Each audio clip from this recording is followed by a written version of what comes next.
Maximum শিক্ষক সহকারী শিক্ষকরা অনার্স মাস্টার্স পাস এবং তাদের সেকেন্ড ক্লাস বাধ্যতামূলক। আমাদের যৌক্তিক দাবি হলো যে আমরা 11তম গ্রেড চাই। আমরা 13তম গ্রেডে আছি।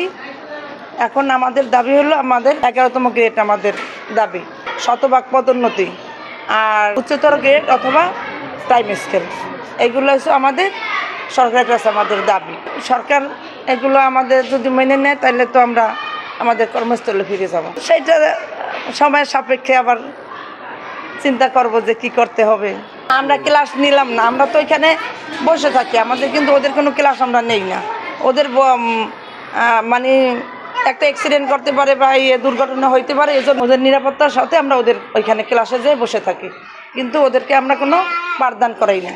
আমাদের দীর্ঘদিনের দাবি ছিল যে আমাদের চাকরির শুরুতে 11তম গ্রেড দিয়ে চাকরি শুরু হবে, কিন্তু এই দীর্ঘদিনের দাবি আমাদের মেনে নেওয়া হচ্ছে না।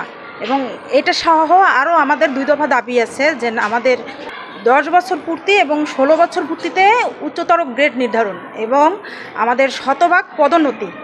এই 3 দফা দাবির জন্য আমরা আজকে এই কর্মবিরতি পালন করছি। কর্মবিরতি সরকার যদি আমাদের এই দাবি দাবা মেনে নেয় এবং আমাদের উচ্চতর প্রশাসন আমাদের নেতারা যেভাবে আমাদের বলবে আমরা সেইভাবে আমাদের এই কর্মবিরতি চালিয়ে যাব। হ্যাঁ, আমাদের এই যে তিন দফা দাবি, এই দাবি একটা যৌক্তিক দাবি, আমাদের দীর্ঘদিনের এই দাবি যদি আমাদের সরকার মেনে নেয় আমরা অবশ্যই আমাদের শ্রেণী পাঠদানে আমরা ফিরে যাব। আমরা দাবি করেছি আমাদের 3 দফা দাবি যৌক্তিক দাবি। আমরা আমাদের প্রথম দাবি হচ্ছে চাকরির শুরুতেই 11তম গ্রেড দিতে হবে, পদোন্নতি দিতে হবে, তারপর পে স্কেল দিতে হবে।